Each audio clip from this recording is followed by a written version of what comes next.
Hello YouTube. Today I wanted to talk about the Google Pixel 5. This is the 5th generation of Google Pixel, and it conveniently happened to be the first one to have 5G, so that worked well for their naming system. The Google Pixel 5 was equipped with what they call the soft touch back. It's really cool. It's not like felt. It's really hard. I don't know how to describe it.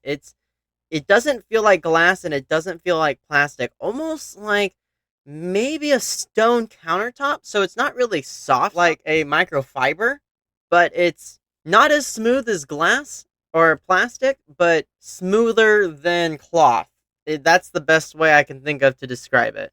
As a fingerprint sensor here on the back, if you get a case like this Ghost Tech case with a little kickstand that has reinforced corners here, that has a little hole in the middle, so that way you can still access the fingerprint sensor.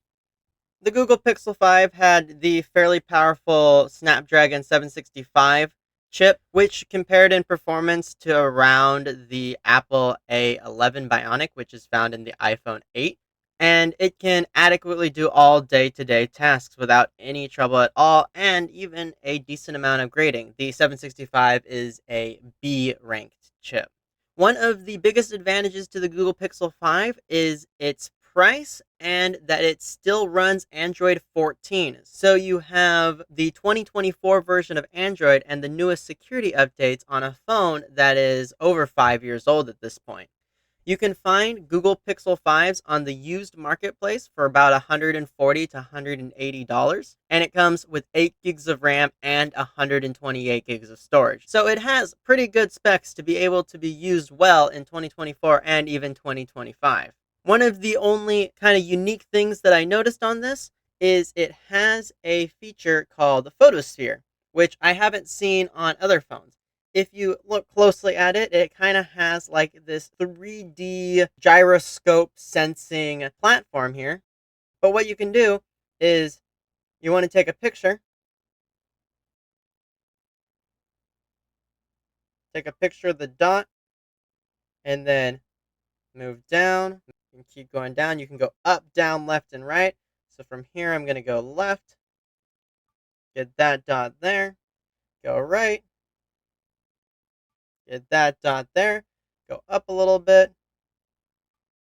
and right, and grab there. So it builds, I'm going to click OK, and then it builds a kind of a three-dimensional sphere space. So as opposed to like a regular camera, which would do a panorama, which is only left and right, it also gets up and down. The thing is, it doesn't work the best. So it's processing right now. It takes a couple minutes to stitch all the photos together. And then here we have a picture of my workspace. And so it did kind of all right. Like my microphone is missing part of the bottom of the microphone. The ultra wide monitor didn't get stitched together well, so it looks like it became ultra wide, but it's taller on this side than on this side, and that may be my fault for moving the phone too close or too far away from the screen. So it kind of does okay. You can look up here that the cord stitched together just barely. I'll download this photo and get a better view of it, but you can also see like it does miss some details. So it's kind of a neat feature. I would guess that if Google continued to further develop this feature with more updates, it would probably do better. But it's basically like Panorama taken to the next level. And you can go all the way around. Like you can go behind, you can take pictures this way, this way, this way, up and down, and you can get a full three-dimensional space. So that's kind of cool.